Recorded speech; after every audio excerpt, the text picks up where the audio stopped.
Nagagaling lang umihi ni Dante at pabalik na sana siya sa kubo kung saan naroon ang kanyang mga tauhan nang mapansin niya si Mang Paeng at Aling Dolores na nagbubulungan.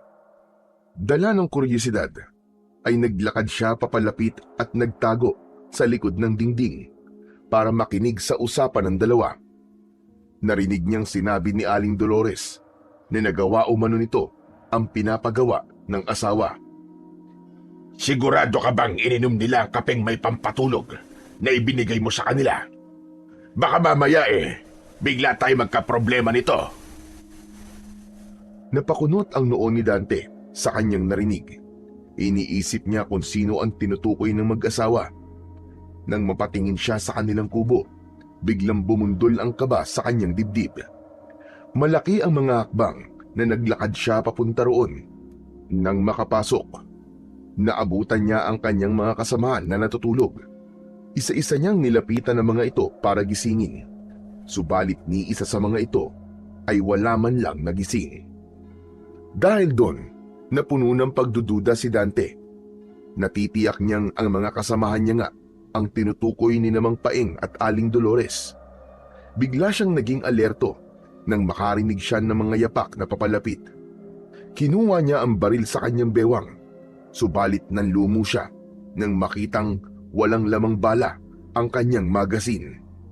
Tumingin siya sa kanyang mga kasamahan at doon niya lang napagtanto na pati ang mga armas ng mga ito at ang iba pa nilang mga armas ay nawawala na rin. Pilit na pinakalma ni Dante ang kanyang sarili at nagkunwaring hindi niya pa rin alam ang lahat. Naglakad siya palabas ng kubo at sa pintuan pa lang ay nakasalubong na niya si Mang Paeng. Oh, parang gulat na gulat ka yata at namumutla ka pa. Para kang nakainom ng suka. Ayos ka lang ba, Kapitan? Opo, Mang Paeng. Masakit lang po ang tiyan ko. Ganun ba? May dala akong kape rito. Magkape ka na muna. At sasabihin ko kay Dolores na pahiramin ka ng langis. Para naman kahit papano guminahawa ang pakiramdam mo. Napatingin si Dante sa bitbit nitong tasa ng kape. Alam niyang sa oras na inumin niya yon ay matutulad na rin siya sa kanyang mga kasamahan. Bumalik ang tingin niya sa muka ni Mang Paeng. Nakangiti ito ng matamis sa kanya. Kaya naghinala siya na alam na nitong alam niya ang mga nangyayari.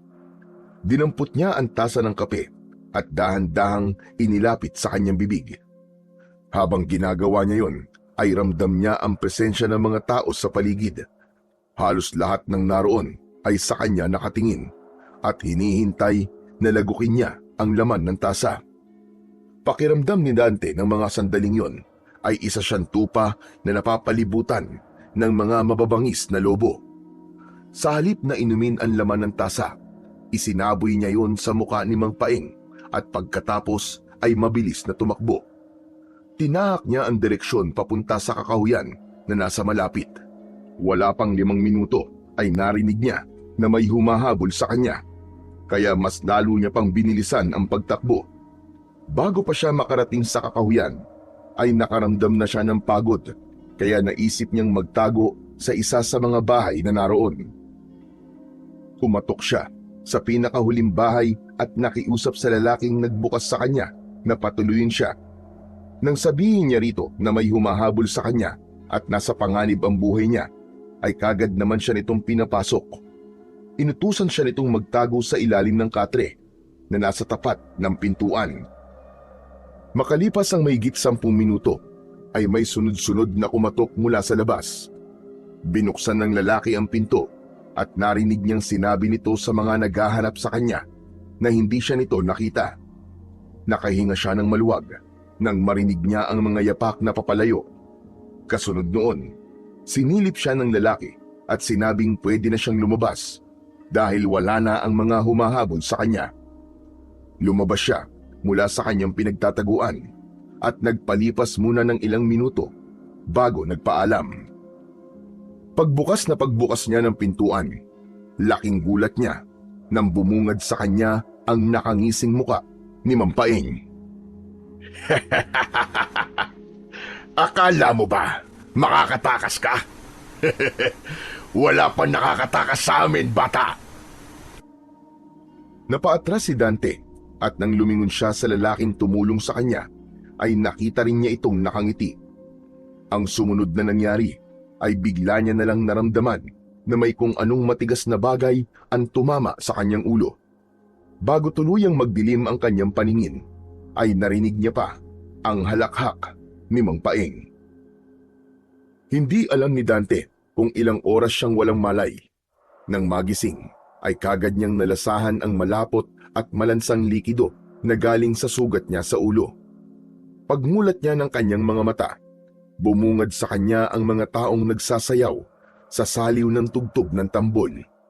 Subalit hindi yun ang pumukaw sa kanyang atensyon, kung hindi ang tatlong naglalakihang kawa na nakasalang sa naglalagablab na apoy.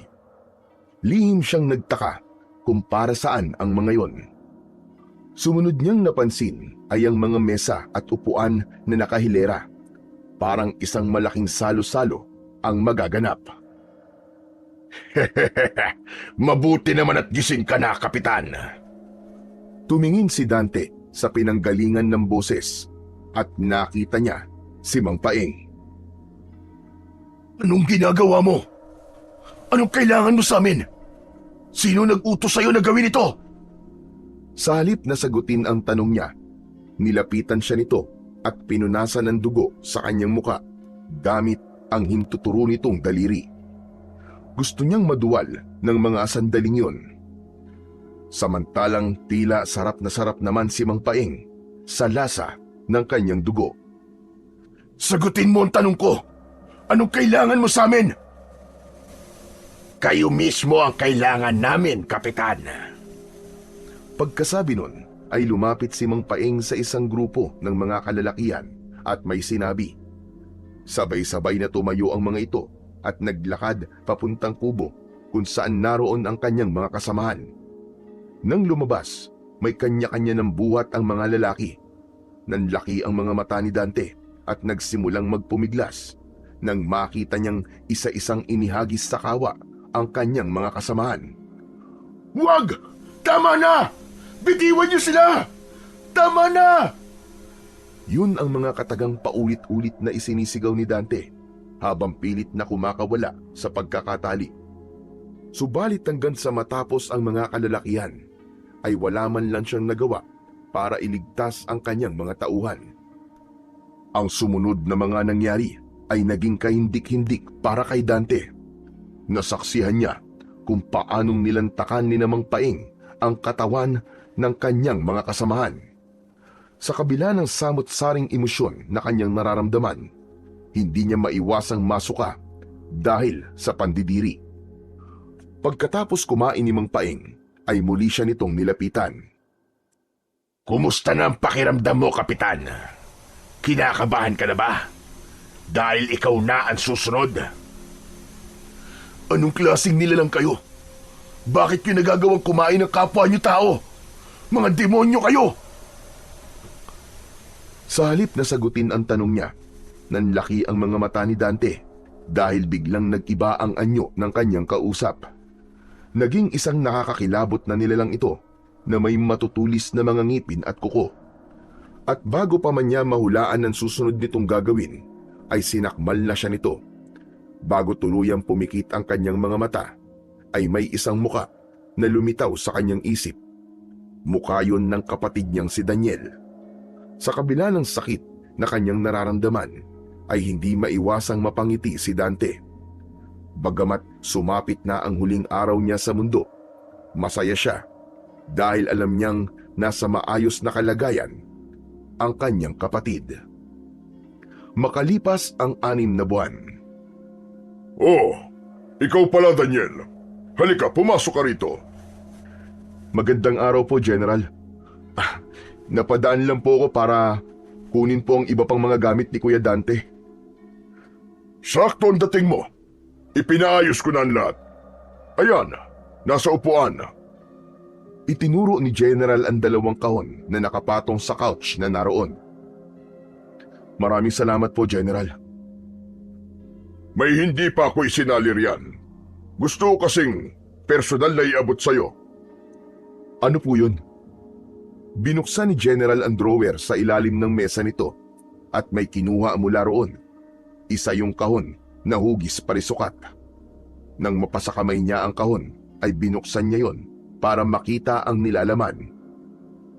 Medal of Honor?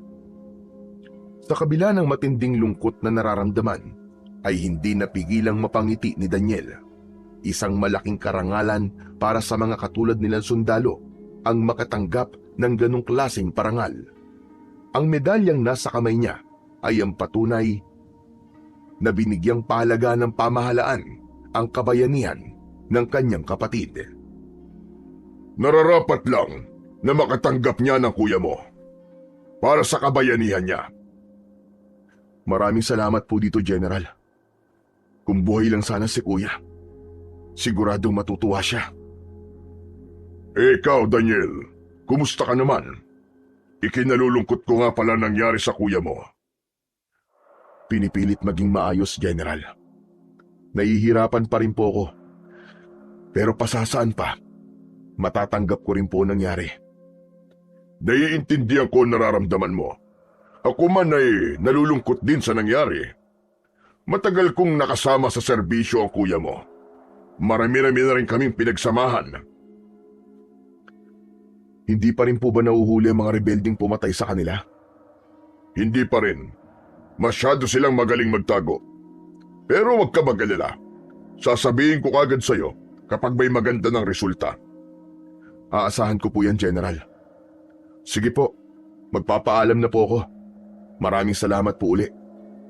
Walang problema, Daniel. Anytime. Nakipagkamay muna si Daniel sa kanyang kausap bago siya tumalikod at naglakad papalapit sa dalawang kahon. Pinagpatong niya ang mga yon at binuhat palabas. Nang makarating siya sa kanyang sasakyan, una niyang isinakay ang mga kahon sa likuran bago siya sumakay. Makalipas lamang ang ilang sandali, ay tinatahak na niya ang kahabaan ng kalsada. Bago tuluyang umuwi, huminto muna siya sa isang convenience store at bumili ng canned beer. Kalat na ang dilim sa paligid nang makarating siya sa kanila. Dumiretso siya sa kanyang silid. Ibinaba niya ang dalang mga kahon sa ibabaw ng kama at pagkatapos ay muli siyang bumaba at uminom sa sala. Habang umiinom ay nanonood siya ng palabas.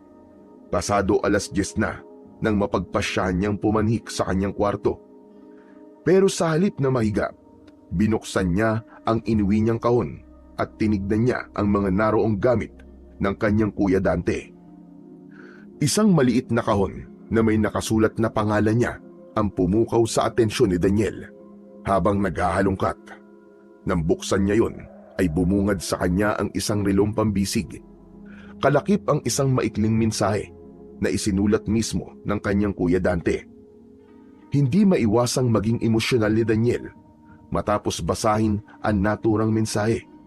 Nakasaad doon kung gaano ito ka-proud sa kanya bilang nakatatandang kapatid.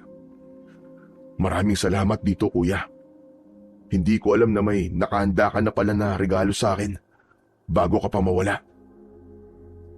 Habang nagsasalita, ay nakatingin si Daniel sa litrato ng kanyang kuya. Iniisip niya na lang na kunyari ay nasa harapan niya ito. Miss na kita, Kuya. Kung nasan ka man ngayon, sana masaya ka. Ikumusta mo na lang ako at iyakap kina Mama at Papa kapag nakita mo sila dyan. Pakisabi na rin na miss ko na sila. Isang mapait na ngiti ang sumilay sa labi ni Daniel matapos niyang bitiwan ang mga katagang yon. Parang kailan lang ay litrato lang ng kanyang mga magulang ang kinakausap niya. Ngayon ay kasama na rin ang litrato ng kuya niya. Ang daya mo! Ang daya-daya mo, Kuya! Iniwan mo ako eh. Ikaw na nga lang ang meron ako. Mag-isa na lang tuloy ako ngayon. Simula ng bata pa siya, ay sanggan-dikit na niya ang kanyang kuya. Sa katunayan nga, nang maulila sila sa mga magulang, ay ito na ang umako sa lahat ng responsibilidad. 10 taon lamang siya noon at 18 naman ang kanyang kuya.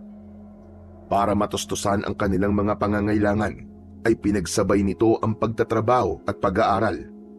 Siya ang naging saksi sa lahat ng paghihirap at sakripisyo nito para lang makapagtapos at maging isang ganap na sundalo. Hindi man lang ako nagkaroon ng pagkakataon na pasalamatan ka sa lahat ng ginawa mo para sa akin, kuya. Kung hindi dahil sa'yo, hindi sana ako nakapagtapos ng pag-aaral. Maraming salamat sa lahat, kuya. Salamat dahil kahit kailan ay hindi mo ako pinabayaan. Nagtagal pa ng ilang minuto ang pakikipag-usap ni Daniel sa litrato ng kanyang kuya bago niya yon ibinalik sa kahon, pati na rin ang iba pang mga gamit na hinalungkat niya. Pagkatapos niyang itago ang mga yon, ay napagpasya niyang lumabas at magpunta sa pinakamalapit na convenience store. Pinili niyang maglakad na lang para na rin mawala ang nararamdaman niyang pagkahilo dahil sa kanyang mga nainom. Suot niya ang paborito niyang leather jacket at hindi rin niya nakalimutang magbitbit ng combat knife bago umalis. Ilang madidilim na kanto at iskinita ang madadaanan ni Daniel bago makarating sa pinakaunang convenience store. Kaya mabuti ng sigurado, lalo na't 10 oras na ng gabi. Marami pa naman ang siraulo sa lugar nila. Kaya niya namang makipagmano-mano kung sakaling mapagtripan siya, pero mas maganda pa rin kung may mabubunot siya sa oras ng kagipitan. Isa yun sa mga natutunan niya sa pagiging sundalo, ang maging handa sa mga posibleng mangyari. Palagi ring ipinapaalala noon ng kuya niya na magdala siya palagi ng armas kapag lalabas ng bahay. Malapit na si Daniel sa kanyang destinasyon nang may marinig siyang kung anong ingay nang dumaan siya sa paradahan ng bus sa kanilang lugar. Dala ng kuryosidad, kusang humakbang ang kanyang mga paa at tinuntun niya ang pinagmumulan ng ingay. Marahan lang ang bawat takbang niya upang hindi siya makalikha ng anumang ingay. Sa likod ng isang bus, doon natagpuan ni Daniel ang isang babae na pilit na hinuhubaran ng 2 lalaki. Panay ang pagpupumiglas nito at humihingi ng saklolo. Wala nang inaksayang sandali si Daniel. Lumapit siya sa kinaroroonan ng mga ito at sinipa ng malakas sa tagiliran ang isa sa 2 lalaki. Sa lakas ng ginawa niyang pagsipa, tumilapon ito at tumama ang likod sa likuran ng bus. Nagulat naman ang isa nitong kasama dahil sa biglaan niyang pagsulpot. Nang makabawi sa pagkabigla, ay tumayo ito at naglabas ng patalim. Nang umakto itong sasaksakin siya sa dibdib, ay pinihit niya paiwas ang kanyang balikat at hinawakan ng braso nitong may hawak na armas. Gamit ang isa niyang braso, siniko niya ang mukha ng lalaki. Hindi pa siya nakontento. Isinampay niya sa balikat niya ang braso nitong hawak-hawak niya at buong lakas na binuhat ang katawan nito pabaliktad. Napasigaw sa sakit ang lalaki nang humampas ang likuran nito sa simento. Bibigyan niya pa sana ito ng tadyak sa tiyan, pero hindi niya na ginawa dahil bigla itong nagmakaawa sa kanya. Mga siraulo kayo! Pagbibigyan ko kayo ngayon, pero sa oras na maulit tong ginawa nyo, pasensyahan na lang tayo. Sige na, alis na! Mabilis pa sa 4:00 na kumilos ang 2 lalaki at nagkukumahog na tumakbo palayo. Miss, ayos ka lang ba? Hindi umimik ang babae. Nanatili itong nakaupo habang nakayakap ang 2 braso sa mga binti. Nang maiangat nito ang tingin, natulala si Daniel nang masilayan niya sa unang pagkakataon ang mukha nito. Hindi alam ni Daniel kung ilang segundo siyang nakatulala bago niya nagawang makapagsalita. Isuot mo to, miss. Hinubad niya ang suot niyang jacket at iniabot sa babae. Nang kumilos ito para tumayo, ay kagad siyang lumapit para tumulong dahil halatang nangihina pa ang katawan nito dahil sa nangyari. Maraming salamat sa tulong mo. Kung hindi ka dumating, baka nagtagumpay na ang mga yon sa masama nilang balak. Hindi maintindihan ni Daniel ang sarili kung bakit tila musika sa pandinig niya ang boses na yon ng babae. Ang sarap pakinggan. Para siyang inihihili. Walang anuman. Miss, ako nga pala si Daniel. Ako naman si Isabel. Taga rito ka ba? Saan dito ang bahay mo? Ihatid na kita. Wala akong dalang sasakyan, ha? Sasabayan na lang kita sa paglalakad. Wag na. Nakakahiya naman. Malapit lang naman dito ang tinutuluyan ko. Hindi. Gabing-gabi na eh. Tapos wala pang masyadong tao sa daan. Huwag ka mag-alala, miss. Hindi naman ako masamang tao eh. Gusto ko lang talaga masiguro na makakauwi ka ng maayos sa inyo. O sige, ikaw ang bahala. Pagkasabi nun, ay nauna nang naglakad si Isabel. Sumunod naman kagad siya sa dalaga. Ilang minuto rin silang naglakad bago huminto sa tapat ng isang apartment. Dito na ako, Daniel. Salamat sa paghatid sa akin, ha. Pasensya ka na kung hindi na kita aalukin na pumasok. Anong oras na rin kasi? Hindi, ayos lang yun, Isabel. Walang problema.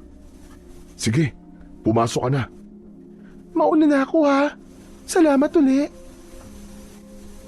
Tumangulang si Daniel at hinintay niya muna na tuluyang makapasok si Isabel bago siya tumalikod. Habang naglalakad pabalik, ay pinapakiramdaman niya ang sarili.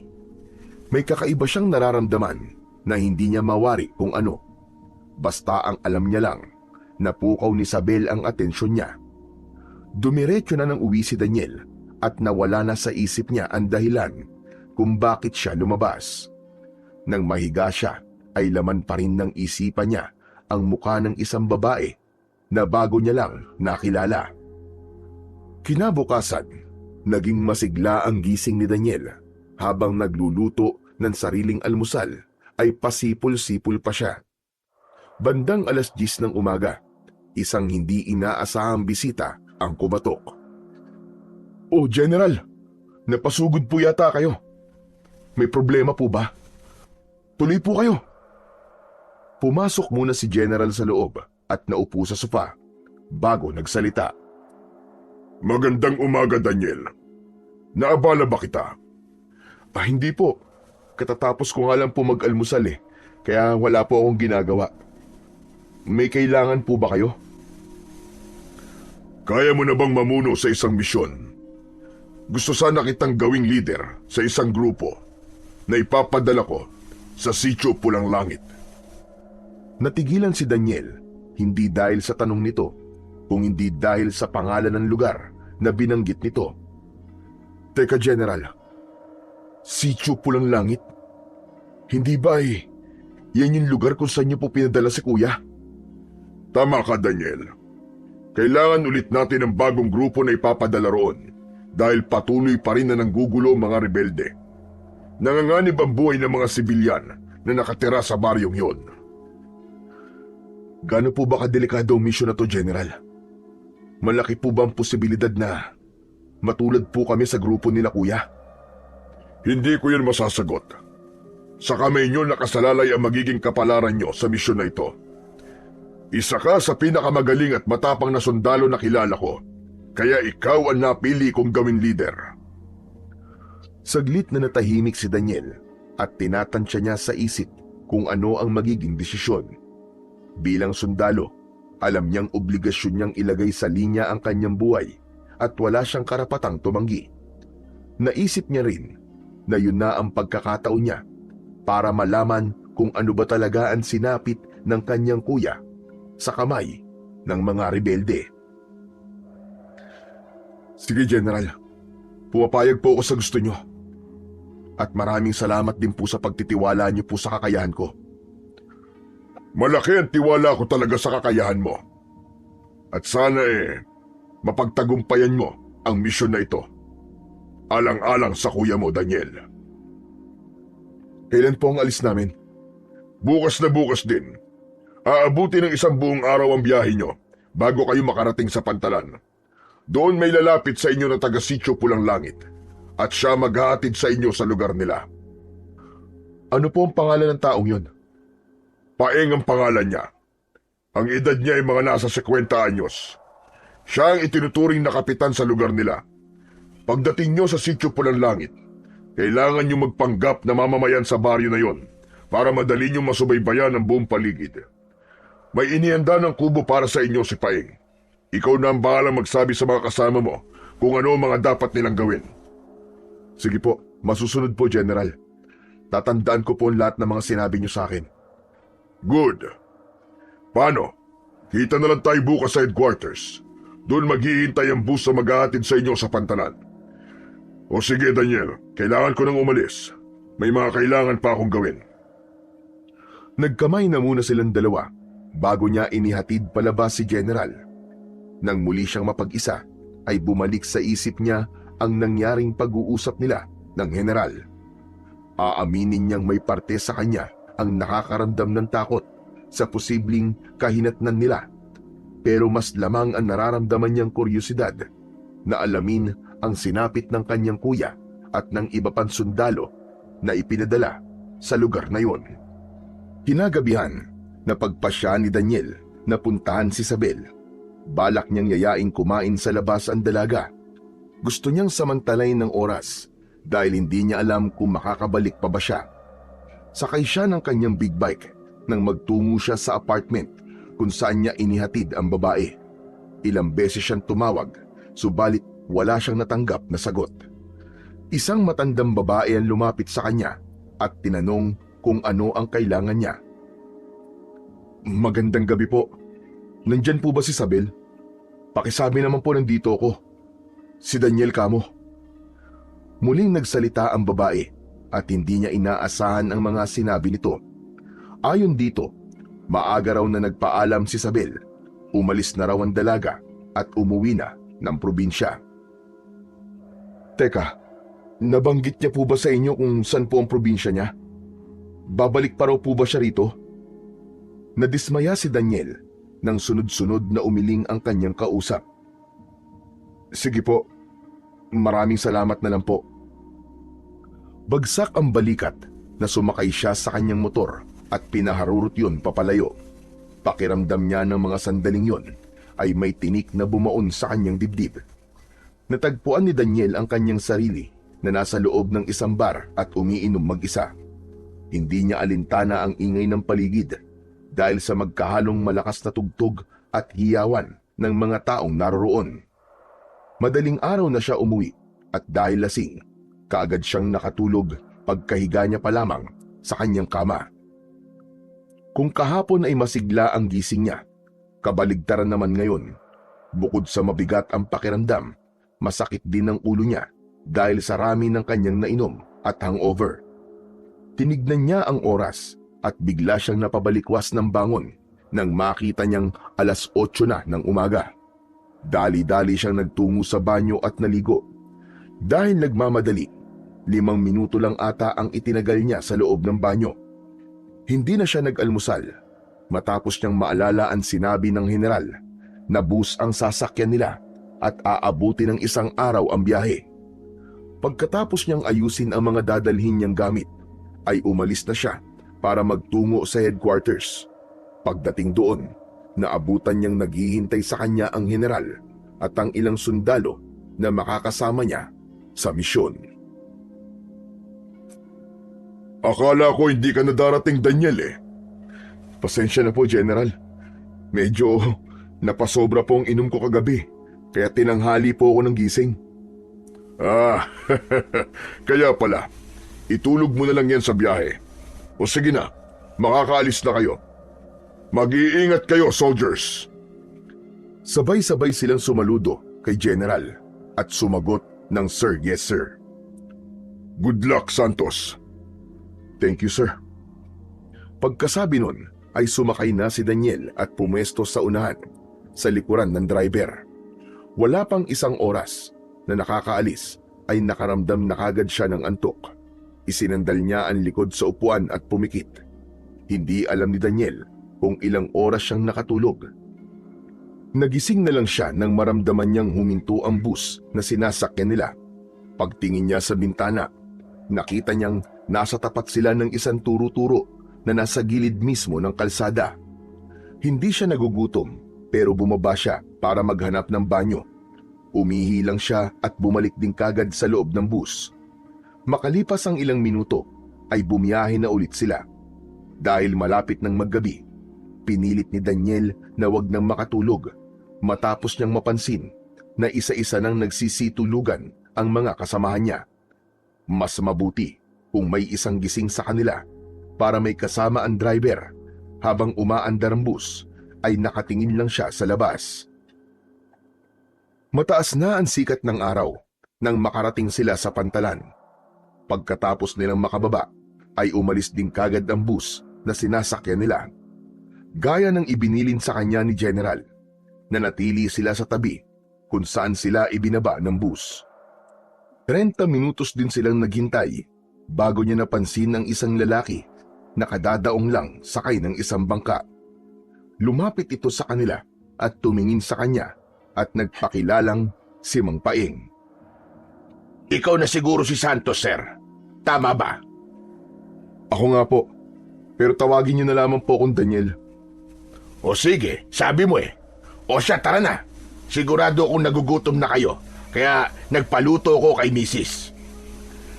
Hindi maiwasang magtaka ni Daniel dahil sa ikinikilos ng kanyang kausap. Tila ang sigla-sigla nitong magsalita at halos pati ang mga mata ay tumatawa. Nakapagtataka ang ganong galawan para sa isang taong nasa panganib ang buhay. Hindi bangat kaya nga sila naroon ay para iligtas sa mga ito sa kapahamakan. Malayo po bang pupuntahan natin? Hindi naman. Mga kalahating oras lang naman. Tara na, magsisakay na kayo sa bangka.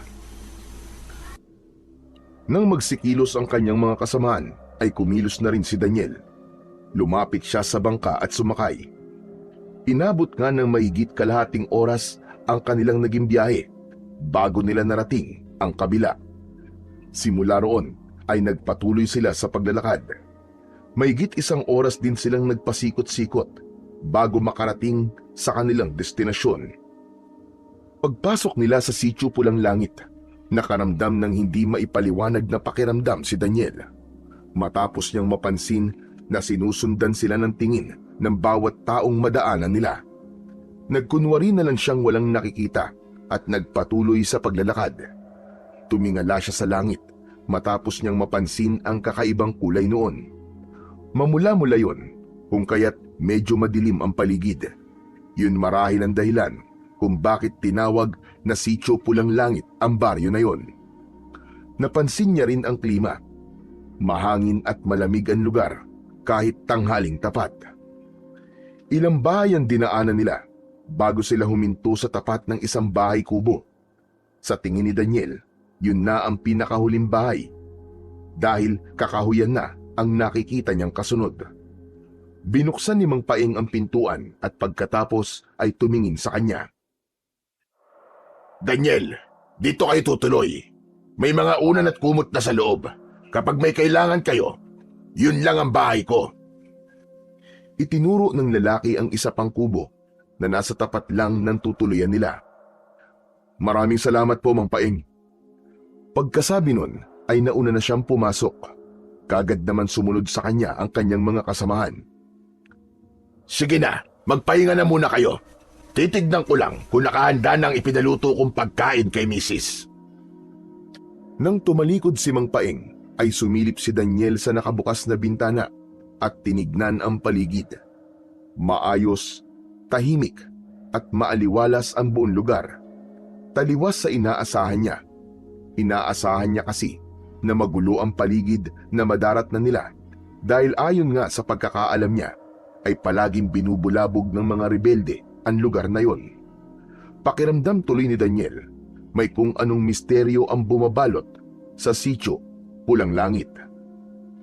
Umalis siya sa bintana at binalingan ang kanyang mga kasamahan. Ipapaalala ko lang na hindi tayo nandito para magbakasyon. Maging alerto kayo palagi. Hindi naman siguro lingid sa inyo kung gaano kadelikado ang misyon natin na to. Marami ng naunang grupong ipinadala rito at lahat sila ay hindi na nakabalik pa. Kasama na ang kuya ko. Huwag kayong maging kampante sa katahimikan ng paligid dahil hindi natin alam kung kailan susulpot ang mga kalaban. Tumigil sa pagsasalita si Daniel nang makita niyang papalapit sa kanila si Mang Paeng. Nakahanda na raw ang pagkain. Kain na muna kayo. Sa bahay na kayo kumain para makilala nyo na rin ang misis ko. Bagamat may pagtutol siyang nararamdaman, walang nagawa si Daniel kung hindi ang pagbigyan ang sinabi na yon ni Mang Paeng. Sabay-sabay silang lumabas at nagtungo sa bahay nito. Pagpasok nila, naabutan nila ang isang medyo may edad na rin na babae na abala sa pag-aayos ng mga pagkain sa mahabang mesa. Kaagad itong ngumiti nang makita sila. Siya nga pala si Dolores, ang asawa ko. Magandang araw po sa inyo, Aling Dolores. Ako naman po si Daniel. Sila naman po ang mga kasamahan ko. Nakipagkamay si Daniel sa babae at kagad naman niya itong tinanggap. O siya, sige na. Magsikain na kayo. Huwag kayong mahihiya. Kain na kain. Kayo po, Mang Paeng, hindi po ba kayo kakain? Nako, busog pa ako eh. Ito naman si Dolores ay kakakain lang daw. Huwag nyo na kaming alalahanin. Sige na, kumain lang kayo dyan. Nagsimulang kumain si Daniel at ang kanyang mga kasamahan. Dahil hindi siya sanay na kumain sa ibang bahay, nakailang subo lang siya at tumayo na kagad. Hinanap niya si Mang Paeng at nakita niya ang lalaki sa likod ng bahay at nagpapakain ng mga alaga nitong manok. Aba, tapos ka na kagad? Ang bilis mo naman kumain. Ganyan ba talaga kapag sundalo? Parang gano'n na nga po. Mang Paeng, siya nga po pala. Ano po ang ikinabubuhay niyo rito? Ang layo nitong lugar niyo sa kabayan. Bigas lang naman ang problema namin dito eh. Dahil halos lahat naman ay may tanim na gulay at may mga alagang hayop. Ang ginagawa ko, kumukuha ako ng sako-sakong bigas sa bayan at ipinapautang sa kanila. Nakakabayad naman po sila. Hindi ko na iniisip kung sino nakakabayad at hindi. Ang mahalaga kasi sa akin ay nakakatulong ako. Hindi na rin naman ibang tao ang turingan namin sa lugar na ito. Pansin ko nga po kasi halos lahat po ng tao rito ay kilala kayo. Kaya yun nasabi ni Daniel dahil kanina habang naglalakad sila ay napansin niyang halos lahat ng tao ay binabati si Mang Paeng. Ganon talaga siguro kapag nakakatulong ka sa iba. Mang Paeng, may itatanong po pala ako. Sige lang, ano ba yon? Kailan po huling nanggulo rito ang mga rebelde? Hindi nakaligtas sa paningin ni Daniel ang paglikot ng mga mata ni Mang Paeng. Parang bigla itong nataranta sa tanong niya. Sa pagkakatanda ko, nitong nakaraang buwan lang. Tama, nitong nakaraang buwan. Mga armado po ba sila? Sinasaktan ba nila kayo? Nako, oo, armado sila. Pwersahan nilang kinukuha mga bunga ng pananim naming mga gulay at lahat ng pagkain na nakikita nila. Pero hindi naman nila kami sinasaktan. Lihim na nagtaka si Daniel sa kanyang narinig. Taliwas na naman sa inaasahan niya ang kanyang narinig. Ang buong akala niya, talagang walang awa ang mga rebeldeng nanggugulo sa lugar na yon. Ano pong nangyari sa mga naunang mga sundalo na ipinadala rito? Muli, napansin na naman ni Daniel na natigilan si Mang Paeng. Sa pagkakaalam ko po, 3 grupo na po ang ipinadala rito. Lahat sila ay hindi na nakabalik. Ano po ba nangyari? Alam mo, sa tuwing nagkakaroon ng barilan sa pagitan ng mga rebelde at sundalo, ang ginagawa ng mga rebelde, kumukuha sila ng gagawin nilang hostage para manalo sa laban. Paulit-ulit na ganun ang nangyayari. Saan nila dinadala ang mga bangkay ng sundalong napapatay nila? Sa pagkakaalam ko sinusunog nila o kaya ibinabaon sa kung saan. Pero Mang Paeng, bakit hindi pa rin po kayo umaalis dito kahit paulit-ulit na kayong ginugulo ng mga rebelde? Dahil wala kaming pupuntahan. Dito kami sanay, sa ganitong lugar, sa ganitong pamumuhay. Hindi na muling nagsalita pa si Daniel. Sa halip, tinitigan niya na lang si Mang Paeng. O ano, Daniel? May itatanong ka pa ba? Sunod-sunod na umiling si Daniel bilang pagtugon. Wala na po, Mang Paeng. Sige po, ituloy niyo na po ang ginagawa niyo. Pagkasabi nun, ay tumalikod na si Daniel at naglakad pabalik sa kinaroroonan ng kanyang mga kasamahan.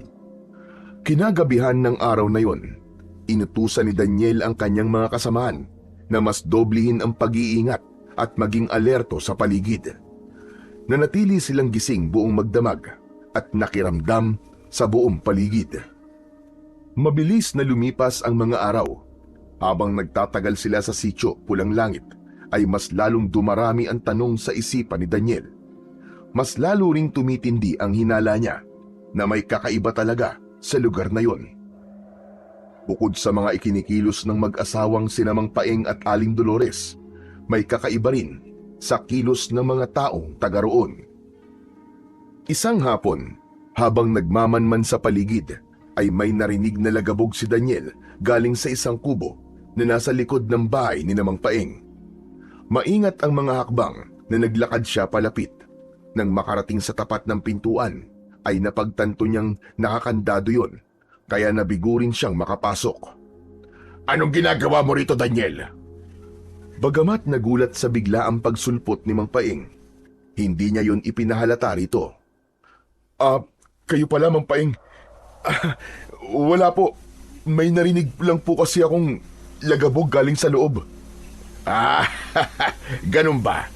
Nako, gutom na yata si Bantay, kaya nagwawala na. Ano? Bantay? Oo, alagang aso ng asawa ko. Matapang masyado, kaya kinukulong namin. Mahirap na, baka makakagat. Ganun po ba? Mabuti na lang po pala't nakakandado po ang pinto, kung hindi, baka ako po ang unang nakagat. Bagamat nagdududa, sinakyan na lang ni Daniel ang sinabi ni Mang Paeng sa kanya. Patay mali siyang nagpaalam at naglakad palayo. Habang naglalakad, ay naging palaisipan kay Daniel kung ano ang posibleng nakatago sa likod ng kubong kanyang pinanggalingan. Hindi siya naniniwala na aso ang nasa loob nun dahil sa ilang araw nilang pananatili sa lugar na yon. Ni minsan ay hindi pa siya nakarinig ng tahol ng isang aso. Malakas ang kutob niya na nagsisinungaling sa kanya, si Mang Paeng. Kinagabihan, bandang 10:00 ng gabi, ay dinalhan sila ni Aling Dolores ng tig-iisang tasa ng kape. Uminom ang kanyang mga kasamahan, maliban kay Daniel. Nagkataon kasi na biglang humilab ang kanyang tiyan, kaya't dali-dali siyang nagtungo sa likod ng kanilang kubo, kung saan naroon ang palikuran. Walang ilaw, pero maliwanag pa rin kahit gabi dahil bilog na bilog ang buwan. Pagbalik niya sa kubo, sumalubong sa kanya ang mga kasamahan niyang nakahilata sa sahig. Nilapitan niya ang mga ito at isa-isang tinapik sa pisngi, subalit walang nagising. Umundol ang kaba sa kanyang dibdib nang dumako ang paningin niya sa ilang tasa na nakapatong sa ibabaw ng lamesa. Tila nahulaan na niya kagad kung ano ang nangyari. Lumapit na siya sa katre at may kinapa sa ilalim nun, ang mga armas na dala nila. Nang wala siyang mahawakan, ay isinilip na niya ang kanyang ulo sa ilalim. Bigla siyang nanlambot nang mapagtanto niyang wala na roon ang bag na naglalaman ng kanilang mga armas. Sa kabila ng kawalan ng pag-asang makaligtas sa kung anuman ang mga nakatakdang mangyari, ay hindi pa rin nagpakita ng takot si Daniel. Mabilis siyang tumayo at isinarado ang pinto't mga bintana. Balak niya sanang kumprontahin sina Mang Paeng at Aling Dolores, subalit naisip niya bigla na isang malaking pagkakamali kung lalabas pa siya dahil hindi niya alam kung anong klaseng panganib ang naghihintay sa kanya. Kung mananatili siya sa loob, kahit paano ay kaya niyang protektahan ang kanyang sarili at ang mga kasamahan niya kung sakaling may magtatangkang pumasok. Hinila niya isa-isa ang kanyang mga tauhan at pinagtabi-tabi sa isang sulok. Inilabas ni Daniel ang kanyang combat knife at pumesto sa likuran ng pinto. Mula sa isang maliit na siwang ay nakita niyang nasa harapan na ng kubo si Mang Paeng kasama ang ilan pang kalalakihan. Daniel! Lumabas ka na riyan! Huwag mo na kaming pahirapan pa. Hindi ka na rin naman makakatakas kahit na ano pa ang gawin mo. Tama pa lang, hinala ko nung una pa lang na may kakaiba nga sa mga ikinikilos mo, Mang Paeng. Ano ka ba? Bakit mo ginagawa to? Simple lang, Daniel. Simple lang. Dahil kailangan naming mabuhay. Natigilan si Daniel sa kanyang narinig. Hindi niya lubos maunawaan kung ano ang gusto nitong sabihin. Anong kailangan mo sa amin? Ang buhay nyo ang kailangan namin. Kaya lumabas ka na riyan at sumuko ka na lamang na maayos. Napatiimbagang si Daniel dahil sa tinurang yun ni Mang Paeng. Hindi ako lalabas, Mang Paeng. Magkamatayan na muna tayo bago mo magawa ang gusto mo. Nakita ni Daniel na sinenyasan ni Mang Paeng ang dalawa pang mga kasama nito. Kaagad namang tumalima ang mga yun at naglakad palapit sa kubo. Hindi siya umalis sa likuran ng pinto at hinintay na tuluyang makalapit ang dalawa. Nang makakuha ng tamang tiyempo, bigla niyang binuksan ang pinto at sinipa sa tiyan ang isa sa dalawa. Kasabay noon, hinila niya papasok ang isa pa, sabay sarado ng pinto. Hindi niya na ito binigyan pa ng pagkakataon na makaporma. Hinawakan niya ito sa ulo at ginilitan sa leeg. Mula sa labas ay galit na sumigaw si Mang Paeng. Huwag mong hintayin maubos ang pasensya ko, Daniel. Kapag hindi ka pa lumabas dyan, mapipilitan akong sunugin ang kubo na yan. Natigilan si Daniel sa kanyang narinig. Nang muli siyang sumilip sa siwang, ay nakita niyang may hawak ng nag-aapoy na kahoy ang ilan sa mga kalalakihan na kasama ni Mang Paeng. Sige lang, Daniel. Bisitin mo pa ako. Bibilang ako hanggang 3, Daniel. 1, 2. Dahil walang ibang pagpipilian, wala nang nagawa si Daniel kundi sundin ang gusto ni Mang Paeng. Binuksan niya ang pinto at nakataas ang mga kamay na lumabas. Naglakad papalapit sa kanya si Mang Paeng at kinuha ang patalim na hawak niya at pagkatapos ay biglang itinarak sa kanan niyang hita. Dahil sa ginawa nitong yon ay napaluhod siya bigla at nang hugutin nito ang patalim ay napasigaw siya sa labis na sakit. Sa harapan niya mismo, dinilaan pa ni Mang Paeng ang dugong naiwan sa tanim ng hawak niyang kutsilyo. Hindi talaga nakakasawa ang lasa ng dugo. Isa pa nga. Pagkasabi nun ay sinugatan siya nito sa kanyang pisngi. Kaagad niyang naramdaman ang malapot na likido na naglandas pababa sa kanyang leeg. Pinunasan nito ang dugo gamit ang isa nitong daliri at pagkatapos ay dinilaan din yon. Sino ba kayo? Ano ba talaga kayo? Bakit nyo ginagawa to? Kasabot ba kayo ng mga rebelde? O kayo mismo ang mga rebelde? Ang dami mong tanong. Matulog ka na nga muna. Kinuha ni Mang Paeng ang isang kahoy na hawak-hawak ng isa sa mga lalaking naroon at bigla nito yung pinalo sa kanyang ulo. Grabing sakit ang naramdaman ni Daniel at ilang saglit lang ay nagdilim na ang kanyang paningin. Nang magkaroon siya ng malay ay nakatali na siya sa isang upuan. Pag-angat ng muka niya ay sumalubong sa kanya ang nakangising muka ni Mang Paeng. Sakto ang gising mo. Masasaksihan mo ang lahat ng mga magaganap. Tumingin si Daniel sa paligid at doon niya lang napansin na tila nagkakasiyahan ang lahat. May mga mesa at upuan na nakahilera at merong mga sumasayaw. Pero ang talagang umagaw sa kanyang atensyon ay ang naglalakihang kawa na nakasalang sa naglalagablab na apoy. Nanlaki ang kanyang mga mata matapos niyang mapagtanto kung ano ang mga susunod na posibleng mangyari. At hindi nga siya nagkamali dahil ilang saglit lamang ay nakita niyang pinagtutulungan ng buhatin ang kanyang mga kasamahan at isa-isang inihagis sa loob ng malalaking kawa. Mga hayop kayo! Bitiwan niyo sila! Huwag! Itigil niyo yan! Halos lumabas ang mga litid ni Daniel sa kakasigaw. Ramdam niya rin na nasusugatan na ang kanyang mga braso at kamay dahil sa kanyang pagpupumiglas sa pagkakatali. Hinawakan siya ni Mang Paeng sa muka at nagsalubong ang galit nilang mga titig. Kasalanan mo kung bakit napaaga ang pagkawala ng mga kasama mo, Daniel. Dapat sana ay sa darating pa na eclipse mangyayari ang lahat ng ito. Pero sinira mo ang lahat ng plano namin. Alam kong sa una pa lang ay nagdududa ka na. Kaya hindi ko na pwedeng hintayin na matuklasan mo ang lahat bago ako umaksyon. Sisihin mo ang sarili mo. Alam ko na planado niyo ang lahat ng ito, hindi ba? Alam ba to ni General?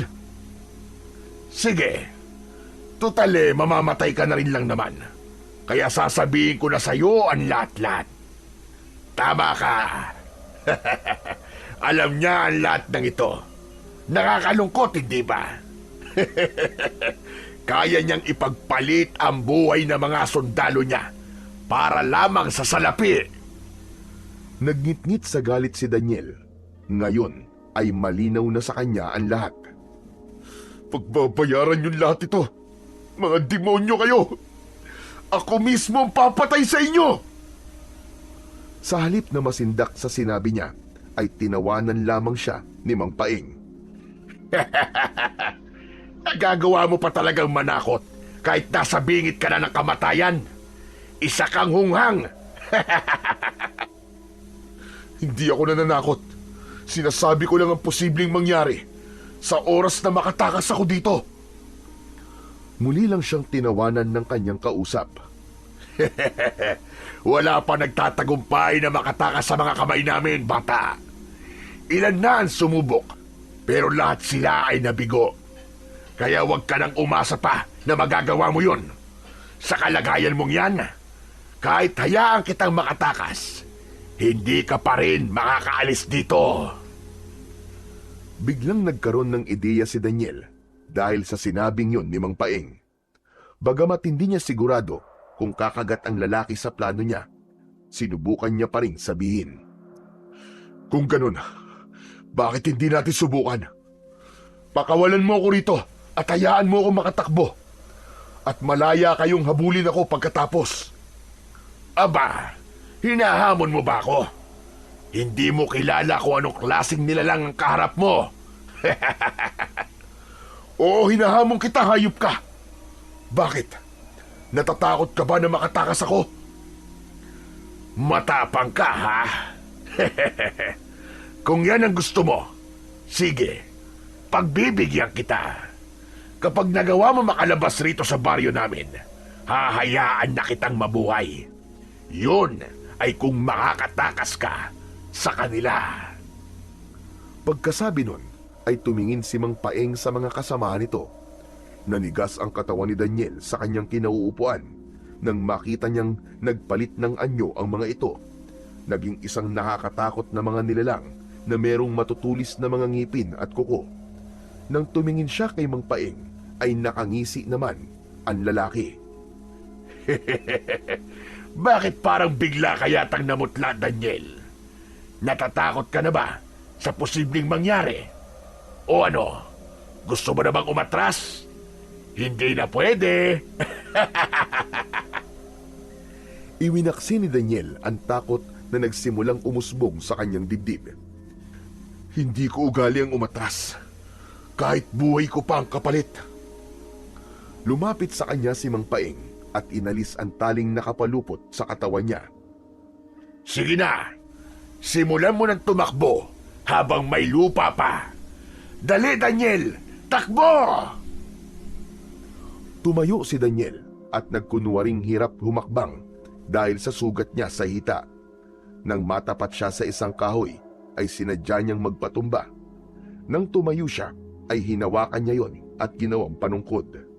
Nagpatuloy siya sa mabagal na pagakbang, humahanap ng tamang tiyempo. Ramdam niyang nakasunod ang tingin sa kanya ng lahat. Ano na, Daniel? Kaya pa ba? Hindi mo pala kayang tumakbo, tapos ang lakas ng loob mong maghamon. Gunggong ka talaga! Lihim na nasiyahan si Daniel sa kanyang narinig. Gumagana ang plano niya. Nagpatuloy siya sa paglalakad at nang matiyak niyang nasa tamang layo na siya, ay bigla siyang kumaripas ng takbo. Tinahak niya ang daan palabas ng baryo. May ilang nagtangkang humarang sa kanya, subalit nabigo dahil ginawa niyang pandepensa ang hawak-hawak niyang kahoy. Makalipas ang ilang minutong pagtakbo, ay nakalabas na siya ng sitio pulang langit. Hindi na siya nagulat nang paglingon niya ay may mga humahabol pa rin sa kanya. Nagpatuloy pa rin siya sa pagtakbo kahit ramdam niya ang pagsakit ng sugat niya sa hita.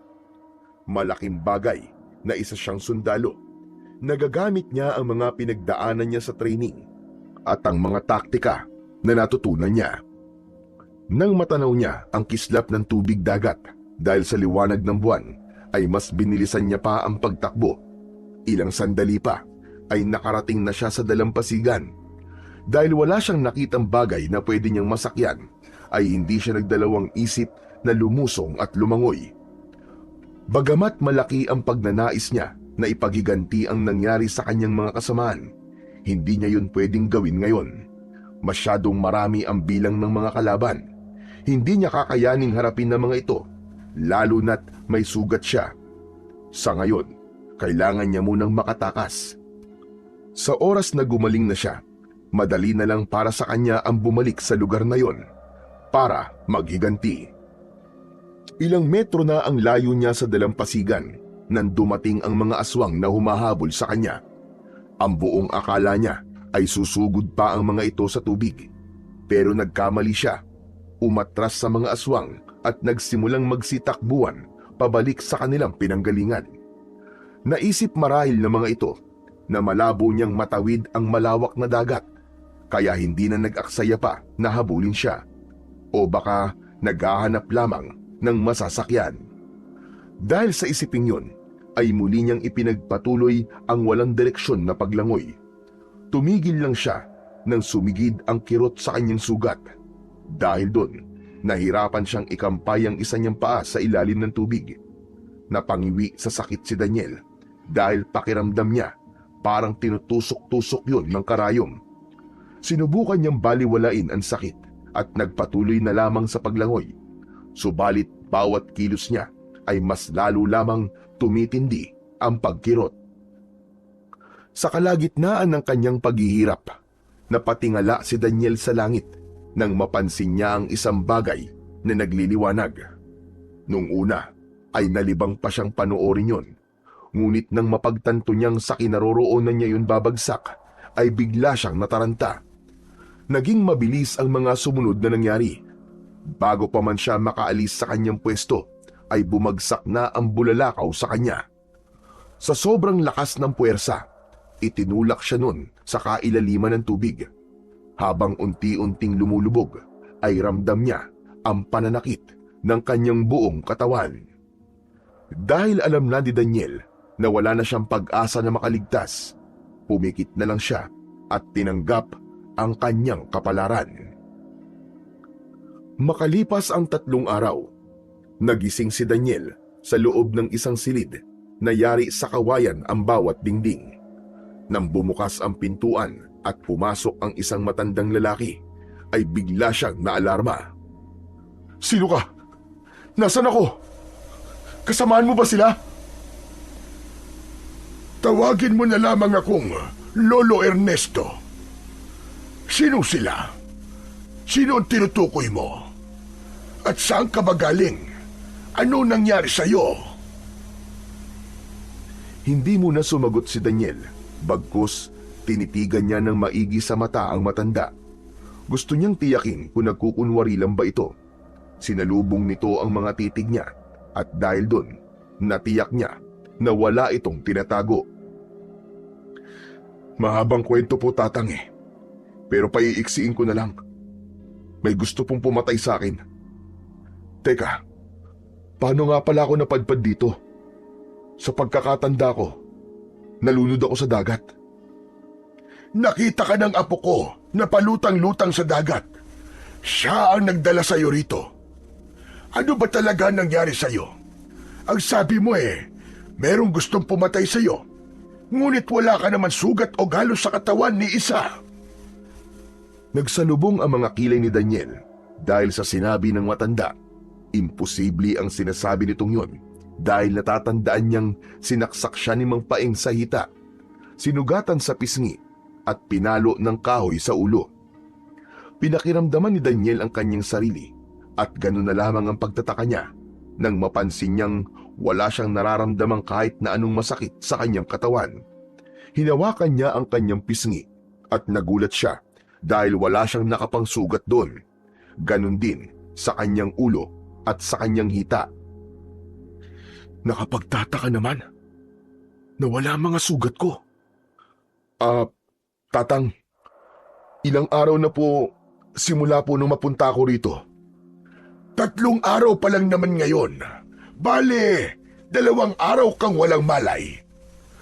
Ano? 3 araw pa lang? Pero bakit nawala agad ang mga sugat ko? Kahit peklat, wala. Sigurado ka bang may mga sugat ka? Bakit wala kami nakita kahit nung unang araw mo pa lang dito? Sunod-sunod na umiling si Daniel. Hindi ko rin po alam, Tatang eh. Yun nga rin po ang ipinagtataka ko. Bakit nawala ng ganong kabilis sa mga sugat ko? Ano ba talaga nangyari sa'yo? Bakit hindi mo masabi-sabi sa akin? Bakit may mga taong gusto kang patayin? Ano ba ang kasalanan mo sa kanila? Ang totoo po niyan, Tatang, isa po akong sundalo. Ipinadala po kami rito para sa isang misyon. Ano ka mo? Misyon? Ano klaseng misyon naman yon? Tsaka, nasa na mga kasama mo? Dahil sa tanong na yon ni Mang Ernesto, muling bumalik sa isip ni Daniel ang nangyari sa kanyang mga kasamahan. Wala na po sila. Pinatay po sila mismo sa harapan ko. Halatang nagulat si Mang Ernesto matapos marinig ang sinabi niya. Ikinalulungkot ko nangyari sa mga kasamahan mo, iho. Kung ayos lang sa'yo, pwede ko bang malaman ang buong detalye? Tatang, may alam po ba kayo tungkol sa Sitio Pulang Langit? Sitio Pulang Langit? Aba, baryo ng mga aswang ang lugar na yon. May alam po ba kayo tungkol sa kanila? Wala gaano.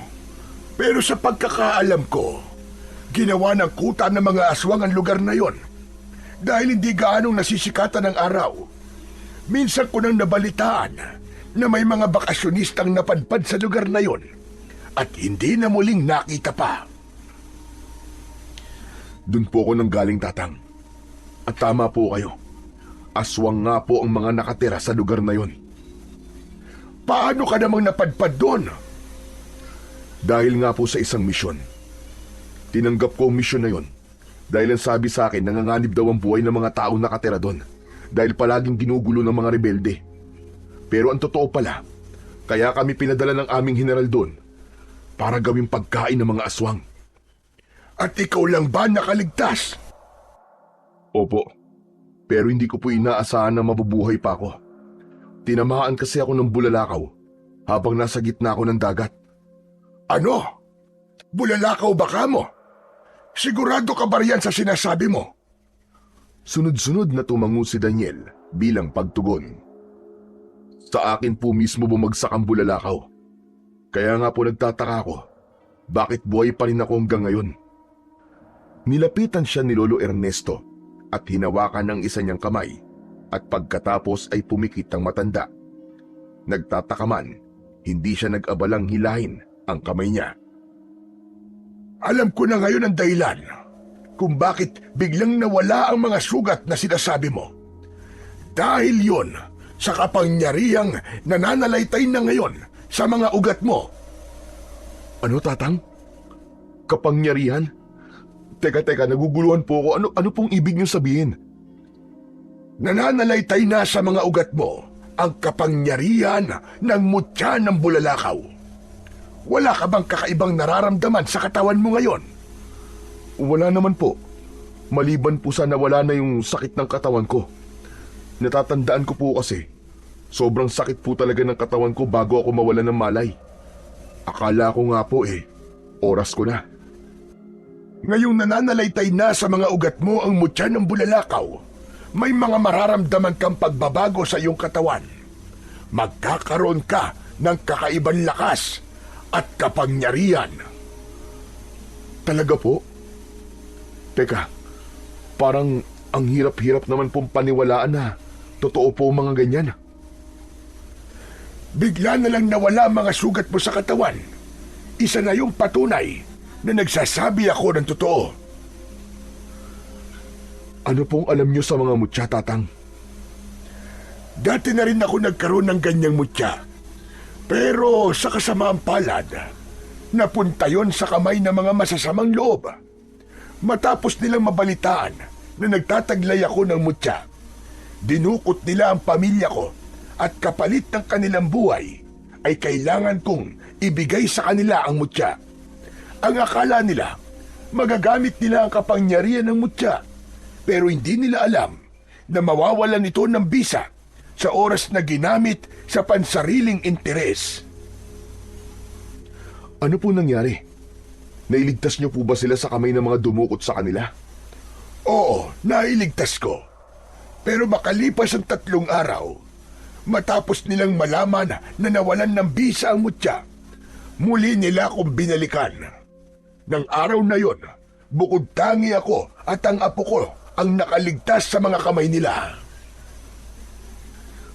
Teka lang po, nagawa niyo pong hawakan at maibigay sa iba ang mutya. Tama ka. Hindi ito katulad ng nangyari sa iyo. Ang mutya ng bulalakaw na napunta sa akin ay isang maliit na bato. Galing pa yon sa tatay ng tatay ko. Ipinamanalan sa akin.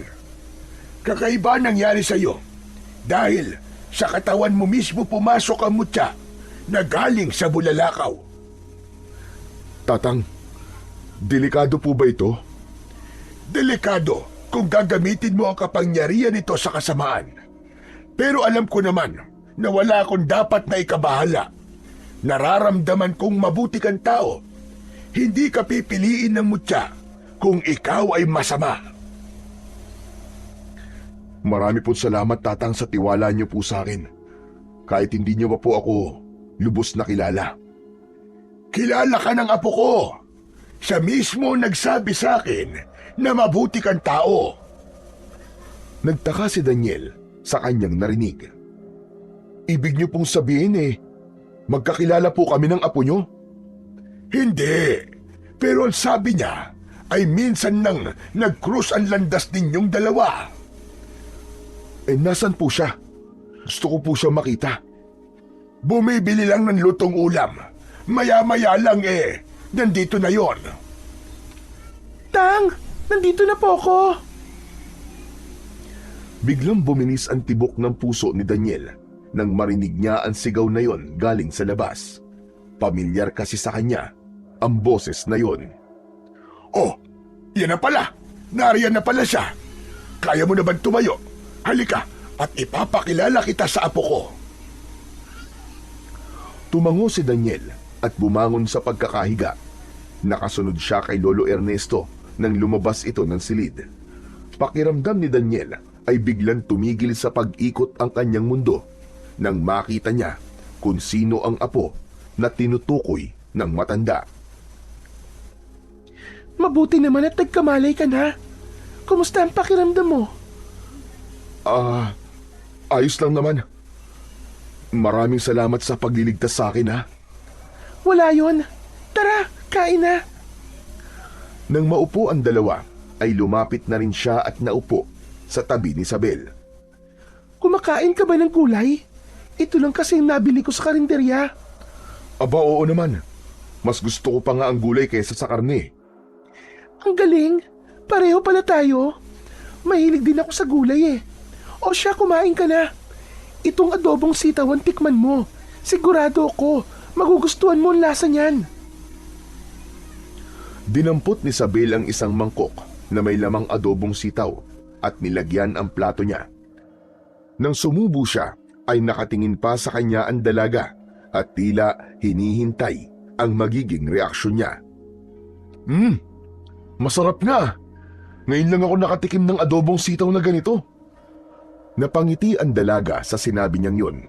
Yun ang unang beses na nakita niya itong ngumiti, kaya hindi niya maiwasang tumitig. O diba? Sabi ko na nga ba't magugustuhan mo ang lasa niyan eh. Ehem. Baka naman, matunaw na ang apo ko sa kakatitig mo, Daniel. Bigla siyang nakaramdam ng hiya dahil sa biro na yun ng matanda. Hindi niya napansin na nahuli pala siya nitong nakatitig kay Isabel. Pagkatapos nilang kumain, tinulungan niya si Isabel sa pagliligpit ng mga pinagkainan. Kinagabihan, nagkaroon siya ng pagkakataon na makausap ang dalaga nang maispatan niya itong nagpapahangin sa balkonay ng kanilang kubo. Isabel, nandito ka pala. Magandang gabi. Pwede ba ako maupo? Kaagad naman na umusog si Isabel nang makita siya. Ikaw pala? Bakit gising ka pa? Hindi ako makatulog eh. Ikaw, bakit gising ka pa? Hindi rin ako makatulog. Kaya naisipan kong magpahangin na lang muna dito. Parehas lang pala tayo. Daniel, pwedeng magtanong? Anong nangyari sa'yo? Bakit ka napadpad sa lugar na ito? Nang makita kitang palutang-lutang sa dagat, hindi ako makapaniwala na ikaw yon. Isabel, isa akong sundalo. Napadpad ako rito dahil sa isang misyon. Hindi ko alam na kaya pala kami pinadala sa lugar na yon para maging pagkain ng mga aswang. Kumbaga parang ipinain kami. Sa sitio Pulang Langit ba kayo pinadala? Alam mo rin ba tungkol sa baryo na yon? Hindi, pero minsan ko na narinig na binanggit ni Lolo ang lugar na yon. Ang sabi niya, aswang daw ang mga nakatira doon. Malayo ba rito ang sitio Pulang Langit? Medyo may kalayuan. Kailangan mo pang tumawid ng dagat para makarating doon. Mabuti naman at walang naliligaw na aswang dito sa lugar nyo. Wala. Siguro natatakot silang pumunta rito dahil malapit na sa bayan. Mabuti naman kung ganon. Siya nga pala. Bakit ka umalis? Ha? Anong ibig mong sabihin? Bigla ka kasing nawala eh. Pinuntahan kita sa inyo bago ako umalis, pero hindi na kita naabutan doon. Yun ba? Wala lang. Naisip ko kasi na hindi tamang iwanan ko na lang si Lolo mag-isa rito habang nasa gitna siya ng panganib. Napakunot ng noo si Daniel sa kanyang narinig. Ano ka mo? Panganib? Bakit? Ano ba yun?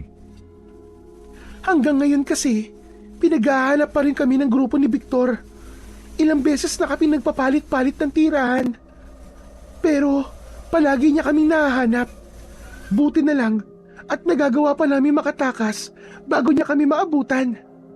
Nung lumipat kami rito, ang sabi ni Lolo sa akin, sa syudad na lang daw muna ako para kung sakaling mahanap ulit siya ni Victor ay hindi ako madadamay.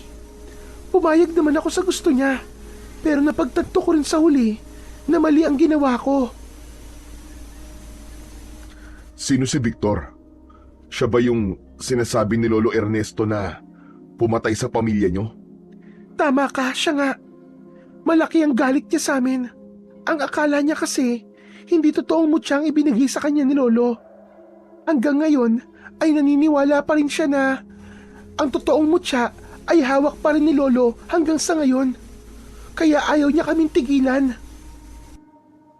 Gusto nyo bang sumama sa akin pagbalik ko sa Maynila? Pwede kayong tumira sa bahay ko. Ligtas kayo ron. Kung sakali mang mahanap nila kayo, hindi ako papayag na saktan nila ang lolo mo. Lalong-lalo ka na, Sabel. Nagtama ang kanilang mga mata, pero kagad ding umiwas ng tingin si Sabel. Salamat, pero hindi na kailangan. Madadamay ka lang sa oras na pumayag kami sa gusto mo. Pag-isipan mo munang mabuti bago ka tumanggi. Para rin naman ito sa kaligtasan yung dalawa ng lolo mo. Sige, pag-iisipan ko ang sinabi mong yan, Daniel. Nasiyahan si Daniel sa kanyang narinig, pero hindi niya na lang yun pinahalata sa dalaga. Daniel, inaantok na ako. Mauna na ako sa'yo, ha? Pagkasabi nun ay tumayo na ang dalaga at iniwan siya. Makalipas ang ilang minuto ay tumayo na rin siya at pumasok sa loob. Makalipas ang ilang araw, unti-unting nararamdaman ni Daniel na merong kakaiba sa kanya. Madalas niyang maramdaman na para siyang nag-aapoy. Ayos na ba ang pakiramdam mo? Aba, maghapon ka nang nakalublob dyan. Hindi ka ba nilalamig? Umahon si Daniel mula sa pagkakalublob at naglakad palapit sa kinaroroonan ni Lolo Ernesto. Tinignan niya ang mga braso niya. Nangingitim na siya dahil mayat maya siya magbabad sa dagat. Nawala naman po nararamdaman kong init kahit papano. Pero malamang po, babalik din po tumamaya. Ano po bang nangyayari sa akin? Sa tingin ko, unti-unti nang nagpaparamdam sa'yo ang kapangyarihan ng mutya na nasa katawan mo. Huwag kang matakot, iyo. Normal lang yang nararamdaman mo dahil sa mutya ng bulalakaw na tumama sa'yo. Magsasalita pa sanang muli si Daniel, subalit naudlot yun dahil bigla nilang narinig na sumigaw si Sabel. Nagkatinginan silang dalawa ng matanda at sabay na tumakbo pauwi. 5 lalaki ang nadatnan nilang nasa labas ng kanilang kubo. Ang isa sa mga ito ay sakal-sakal si Sabel. Bitiwan mo ang apo ko, Victor! Bitiwan mo siya! Lumingon ang nagngangalang Victor sa kanila at ngumisi nang makita si Lolo Ernesto.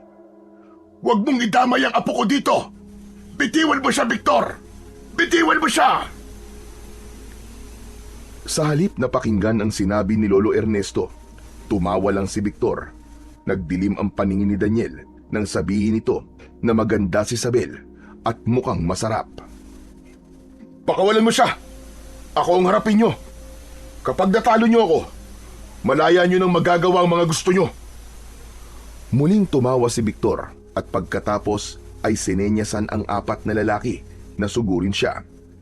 Naglabas ng patalim ang mga ito at isa-isang sumugod. Sanay si Daniel sa combat, kaya ni isa sa mga lalaking yun ay hindi man lang nakaporma sa kanya. Makalipas lamang ang ilang minuto ay nakabulagta na sa lupa ang mga ito. Nang tignan siya ni Victor, bakas ang pagkagulat sa mukha nito. Bitiwan mo si Sabel at hahayaan kitang makatakas dito, demonyo ka! Hindi siya pinakinggan nito. Sa halip, naglabas ito ng patalim at itinutok sa liig ng dalaga. Naikuyom ni Daniel ang kanyang mga kamao nang makita niyang bumaon ang dulo ng patalim sa liig ni Sabel at kaagad na dumugo yun. Pinakatitigan niya ang armas na hawak ni Victor at maya-maya lamang ay nabitiwan nito yon matapos biglang uminit. Sinamantala niya ang pagkakataon na yon. Mabilis siyang lumapit at sinakal ito gamit lamang ang isa niyang kamay.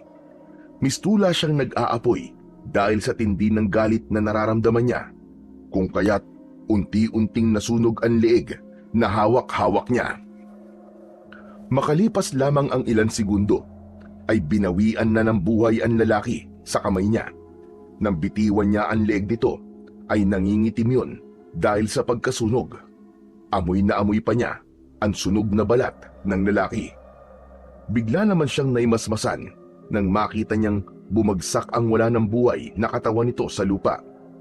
Tinignan niya ang kanyang mga palad at nakita niyang nag-aapoy yun. Diyan ka lang! Huwag ka lalapit sa akin! Sigaw niya kay Isabel nang makita niyang lalapitan siya nito. Natatakot siya na baka masunog din ang dalaga kapag hinawakan siya. Ayos lang, Daniel. Alam kong hindi mo ko sasaktan. Nagpatuloy pa rin sa paglapit si Isabel at sa pagkakagulat niya, bigla nitong hinawakan ang mga palad niya. Biglang nawala ang apoy sa kanyang mga kamay dahil sa ginawa nitong yun. Nahawakan mo ang apoy, Isabel. Hindi ka ba nasaktan? Sunod-sunod na umiling si Isabel. Hindi. Ayos lang ako. Wala akong naramdaman kahit na konti. Sigurado ka ba? Oo naman. Nakita mo naman, di ba? Walang kahit isang balahibo na nasunog sa kamay ko. Kinabahan ako ron. Sa susunod, huwag kang basta-basta lalapit sa akin, ha? Kapag nakita mo nag-aapoy ako. Baka mapahamak ka eh. Naputol ang pag-uusap nila dahil may biglang nagsalita sa kanilang likuran. Paglingon nila, pareho silang nagulat nang makita nilang hawak-hawak ng isa pang lalaki si Lolo Ernesto. Hindi nila alam na hindi lang pala 4 na lalaki ang kasama ni Victor dahil mayroon pang isa na nagsilbing lookout. May hawak itong patalim at nakatutok yun sa leeg ng matanda. Naging mabilis ang sumunod na mga nangyari. Bago pa man siya makakilos, ginilitan na ng lalaki sa leeg si Lolo Ernesto. Humalakhak ang lalaki at pagkatapos ay tumakbo papalayo. Lolo! Umalingaw-ngaw sa paligid ang malakas na sigaw na yon ni Isabel. Nagkukumahog itong lumapit sa matanda habang humahagulgol. Hinabol naman ni Daniel ang lalaki at nang maabutan niya ito ay pinagsususuntok niya ito sa muka at hindi tinigilan hanggang sa bawian ng buhay. Duguan ang kanyang mga kamao nang bumalik siya sa kinaroroonan ni Isabel. Umiiyak pa rin ang dalaga habang yakap-yakap si Lolo Ernesto.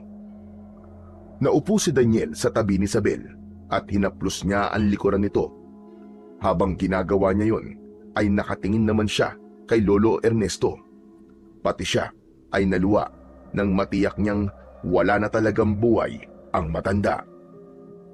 Kinagabihan, naging malungkot at napakatahimik sa loob ng kubo.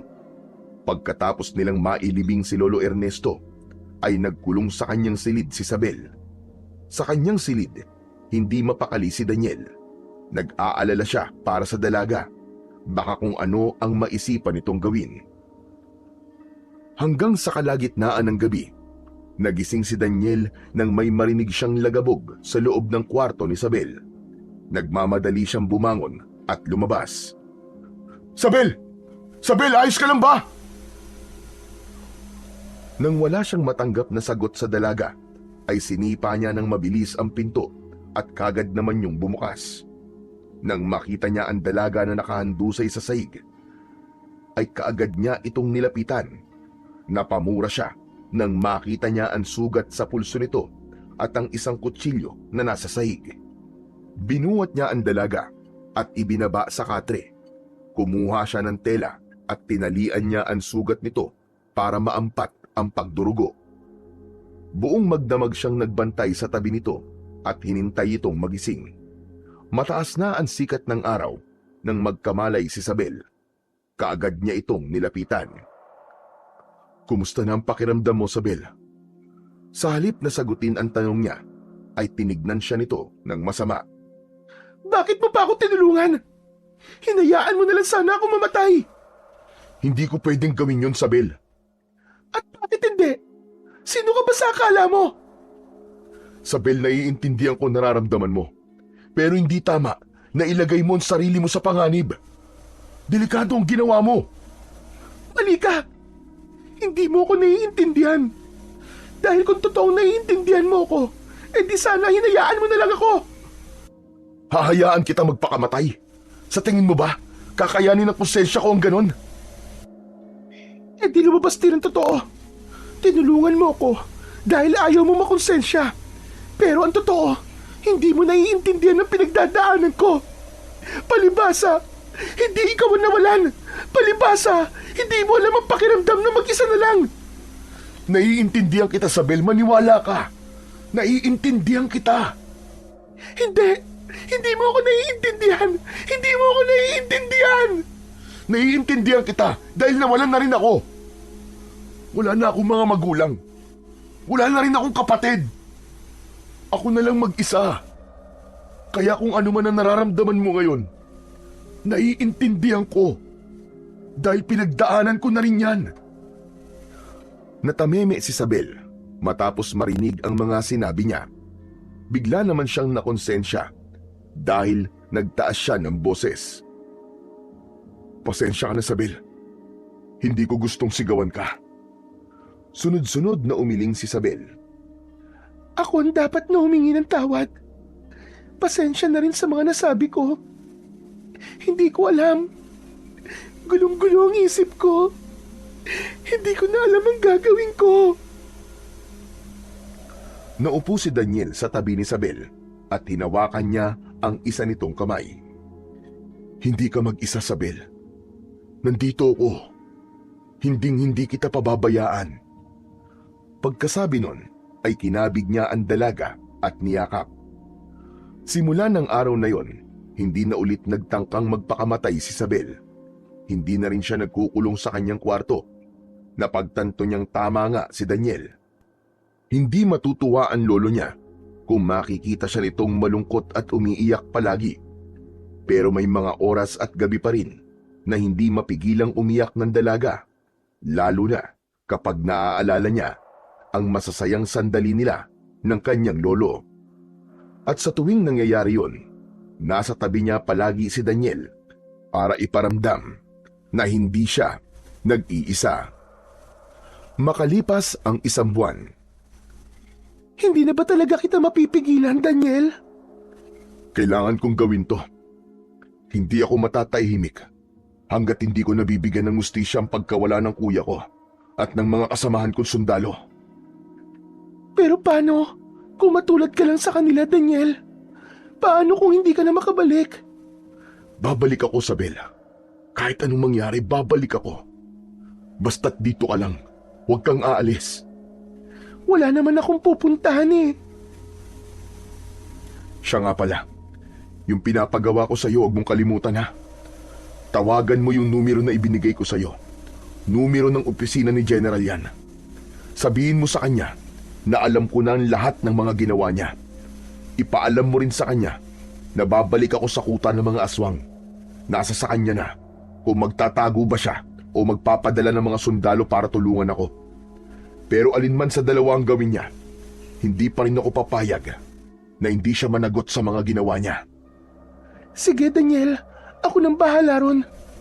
Basta't bumalik ka ha. Hihintayin kita. Pangako, Isabel. Babalik ako. Bit-bit ang isang bag.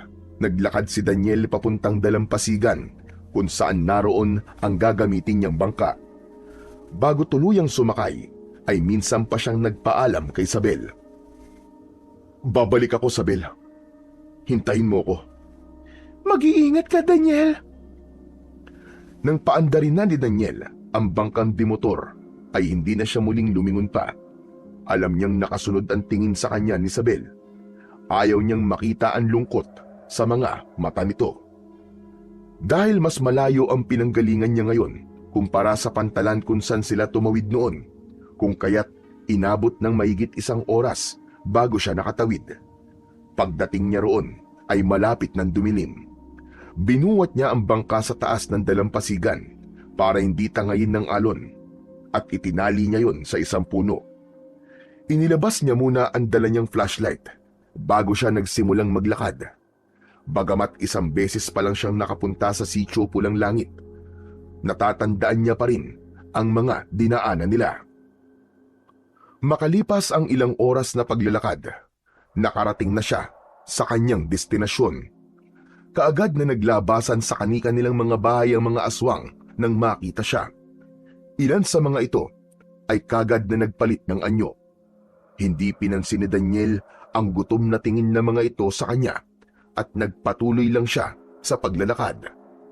Huminto siya nang nasa tapat na siya mismo ng bahay ni Mang Paeng. Nang makita siya ng lalaki, ay kagad itong napangisi. At talagang bumalik ka pa. Para saan? Para maghigante? Hindi ba sabi ko naman sa'yo nun, pagbabayaran mo ang lahat ng ginawa mo? At ito na ang araw na yon. Oras na para maningil. Sinong tinatakot mo? Kung nagawa mo makatakas noon, hindi na ngayon. Pagkasabi nun, ay inutusan nito ang mga aswang na naroroon na sugurin siya. Pinaghandaan na ni Daniel ang ganoong tagpo, kaya hindi na siya naalarma. Bawat mahawakan niyang aswang ay biglang nagliliyab dahil sa apoy na bigla na lamang lumabas sa kanyang mga kamay. Isang grupo ng mga kalalakiang aswang ang sabay-sabay na sumugod sa kanya. Hindi siya tinigilan ng mga ito hanggang sa bumagsak siya sa lupa. Narinig niyang humalakhak si Mang Paeng matapos makita ang kalagayan niya. Ano na, Daniel? Akala ko ba pagbabayarin mo ko sa mga ginawa ko? O ngayon, bakit hindi ka makatayo dyan? Naramdaman ni Daniel na may kung anong init na nabubuhay sa kanyang katawan at ilang sandali pa ay biglang nagliyab ang buo niyang katawan. Dahil doon, nasunog ang mga aswang na umaatake sa kanya. Tumayo si Daniel at hindi siya makapaniwala sa kanyang nasaksiyan. Nag-aapoy ang kanyang buong katawan pero wala siyang nararamdaman na sakit. Hindi rin nasusunog ang damit niyang suot. Imposible ito! Anong klase ka nilalang? Hindi ko rin alam. Bakit? Natatakot ka na ba? Masyado kang mayabang. Kahit ano ka pa, hindi ka pa rin makakalabas dito. Magsasalita pa sanang muli si Daniel, subalit naudlot yun dahil may narinig siyang ingay galing sa impapawid. Pagtingala niya, 2 helikopter ang nakita niyang pababa. Dahil sa lakas ng hangin na dulot nun, namatay ang apoy sa kanyang katawan. Ilang sundalo ang nakita niyang bumababa at kagad na nagpaputok ang mga yon sa mga aswang. Makalipas lamang ang ilang minuto, ay si Mang Paeng na lamang ang natira sa mga kauri nito. Mula sa isa pang helikopter, nakita niyang bumaba si General at naglakad palapit sa kanila.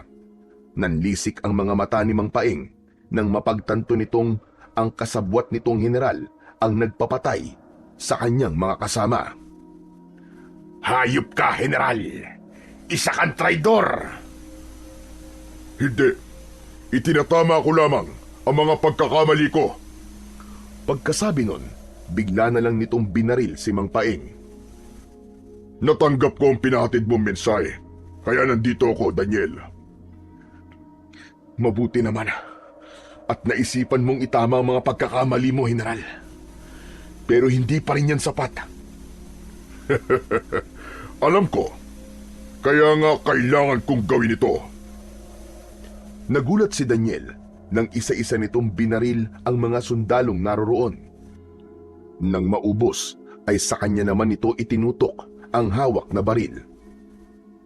Hindi ako papayag na ilantad mo sa lahat ng mga ginawa ko. Hindi ako papayag na maalis sa serbisyo at makulong. Pagkasabi nun, ay binaril siya nito sa dibdib. Ang buong akala ni Daniel ay babagsak siya dahil sa tama ng bala. Pero nanatili pa rin siyang nakatayo at hindi man lang nakaramdam ng kahit katiting na sakit. Nang tignan niya ang kanyang dibdib, ay nakita niyang iniluwa ng kanyang katawan ang bala na bumaon sa kanya. Muli siyang pinaputukan ng general, pero ganun pa rin ang nangyari. Iniluluwa ng katawan niya ang bawat bala ng baril na bumabaon sa kanya. Anong? Imposible ito! Bakit hindi ka tinatablan? Sa halip na sagutin ang tanong nito, ay naglakad siya palapit sa general.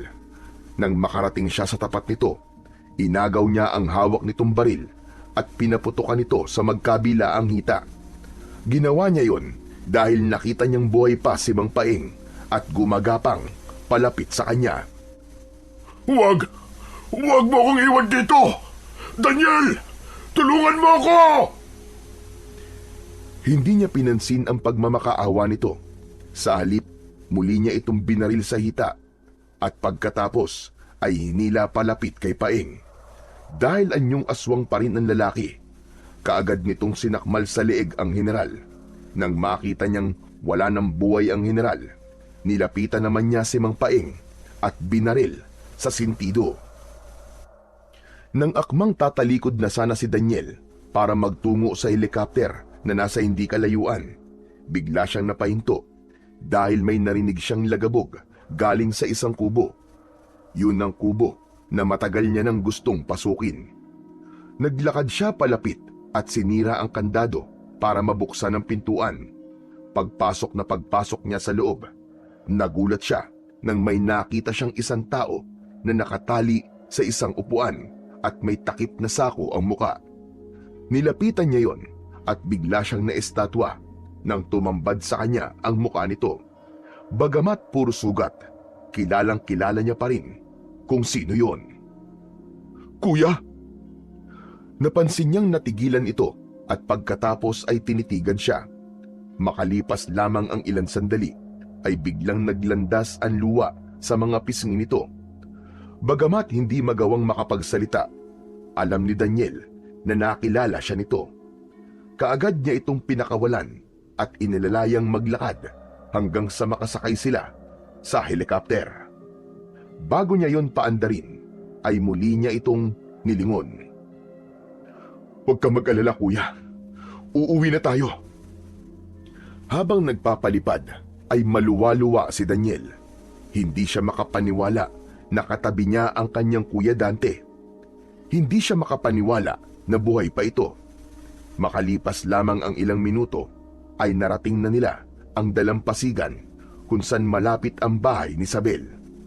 Hindi pa man siya tuluyang nakakababa, ay nakita na niya ang dalaga na tumatakbo papalapit sa kanya. Nang makababa siya, ay sinalubong siya nito ng mahigpit na yakap na kaagad naman niyang tinugon. Hindi ako nakatulog, Daniel, dahil sa sobrang pag-aalala. Natatakot ako. Akala ko hindi ka na babalik. Mangiyak-ngiyak ang dalaga habang sinasabi yon. "Sorry, Isabel, kung pinag-alala kita. Huwag kang mag-alala. Dahil simula ngayon, hindi na tayo maghihiwalay." Pinunasan niya ang mga luha nito at dinampian ng masuyong halik sa noo. "May kasama ka?" "Oo, ang kuya ko, si Kuya Dante. Nakita ko siya nakakulong sa isa sa mga kubo ron. Grabe, napakasaya ko talaga. Nagpapasalamat ako sa Diyos dahil buhay pa rin ang kuya ko. Pero dahil siguro sa mga pinagdaanan niya, kaya hindi siya makapagsalita. Ipapagamot ko na lang siya pagdating natin sa syudad." Masaya ako para sa iyo, Daniel. Mabuti naman at buhay pa pala ang kuya mo. So ngayon, babalik ka na ba sa Maynila? "Anong kayo? Kasama ka. Mag-empake ka na. Hihintayin kita." Sigurado ka, Daniel? Hindi mo naman ako responsibilidad eh. Baka naaawa ka lang sa akin, kaya gusto mo kong isama. Higit pa rin ang dahilan ko kung bakit gusto kitang isama. Ano muna ang dahilan mo? Hinawakan niya ang mga kamay ng dalaga at tinitigan ito sa mga mata. "Mahal kita, Isabel. Yun ang dahilan kung bakit gusto ko manatili ka sa tabi ko." Ha? Mahal mo ko? Totoo ba yan, Daniel? Ano bang gusto mong patunay para maniwala ka sa mga sinasabi ko? Kasal? Kung gusto mo bukas na bukas din, pakakasalan kita. Oo na. Naniniwala na ako sa'yo. Ito naman hindi mabiro. Gusto ko lang naman makatiyak na hindi awang nararamdaman mo sa akin. Pues hindi ako nagbibiro, Isabel. Gusto talaga kitang pakasalan. Pero hindi bukas. Hihintayin muna nating gumaling si Kuya para masaksiyan niya ang pinakamasayang araw sa buhay ko. Payag ka naman sigurong pakasalan ako, hindi ba? Kahit saang simbahan, Daniel. Kahit saan. Makalipas ang ilang buwan, abot tenga ang ngiti ni Isabel habang naglalakad sa gitna ng altar. Hawak niya sa kanyang mga kamay ang palayok na naglalaman ng abo ng kanyang lolo. Pakiramdam niya ng mga sandaling yon ay katabi niya ito mismo at sinamahan siyang ihatid sa harap ng altar.